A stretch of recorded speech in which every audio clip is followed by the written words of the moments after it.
नमस्कार, आप सबका मेरे पेज में स्वागत है।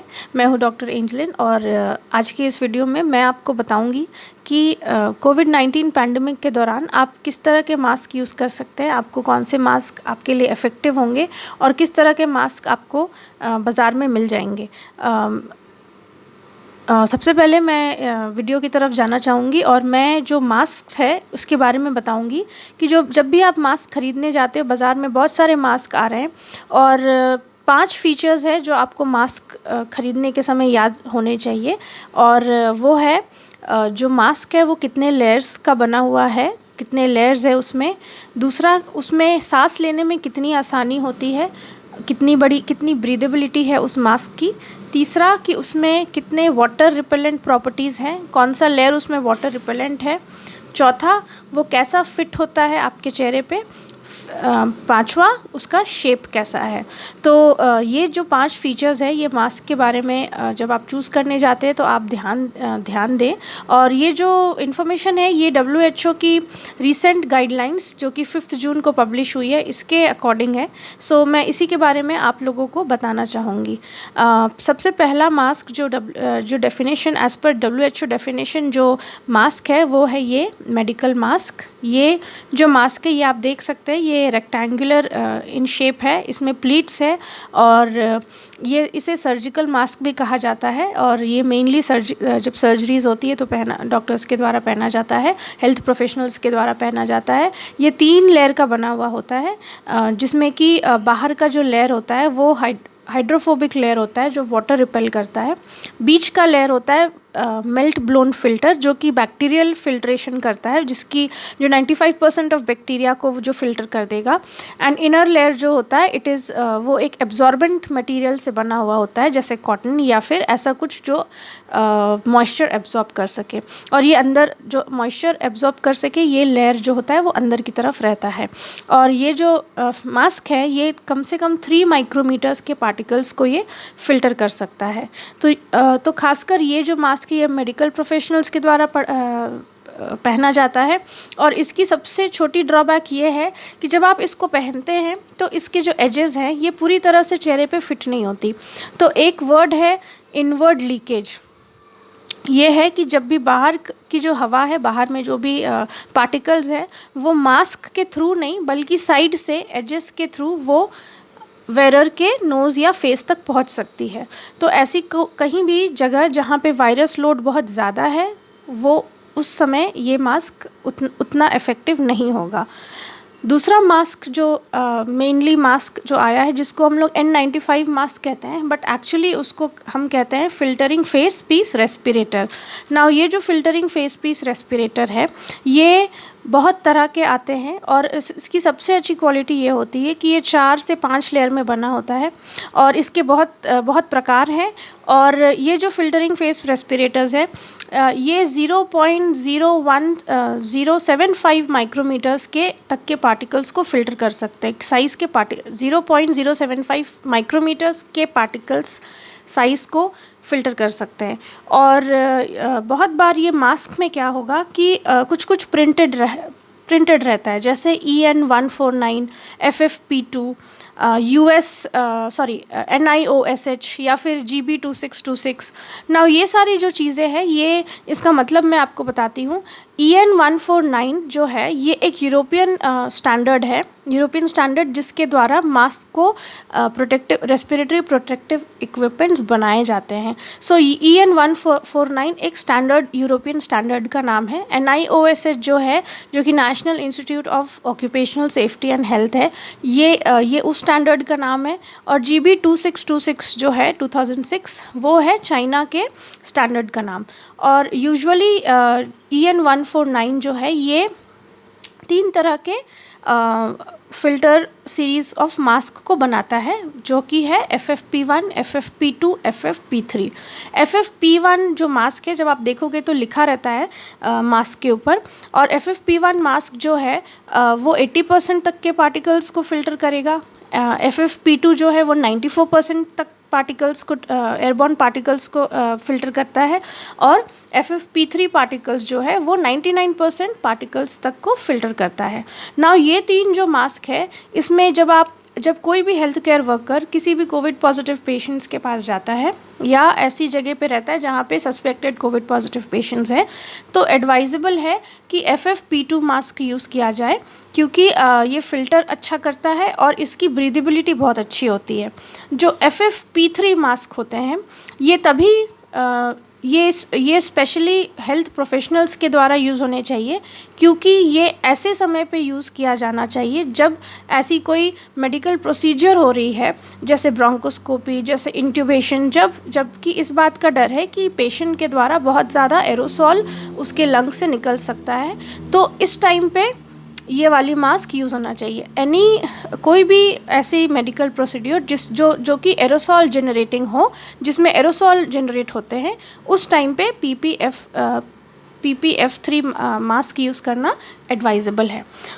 सबसे अच्छी बात इस मास्क की ये है कि ये अराउंड द एजेस अच्छे से फिट होता है। इसमें एक नोज़ क्लिप होती है जो कि मास्क को अपनी जगह से हिलने नहीं देती।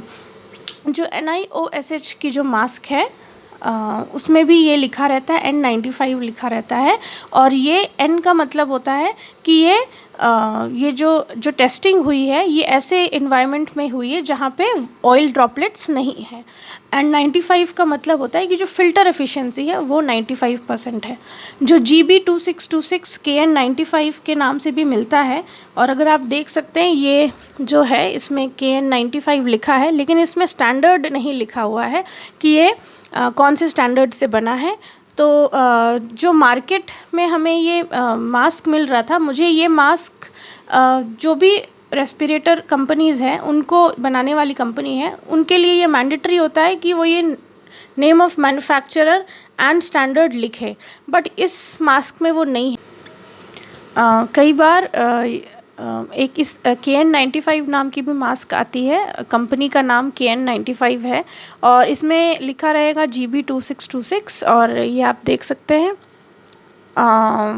जो GB2626 है, जो भी मास्क कंपनी है उनके लिए ये मैंडेटरी है कि वो अपना मैन्युफैक्चरर नेम और ये स्टैंडर्ड थ्रू विच ये बने हैं, जैसे EN149, NIOSH या GB2626 उसको मेंशन करें।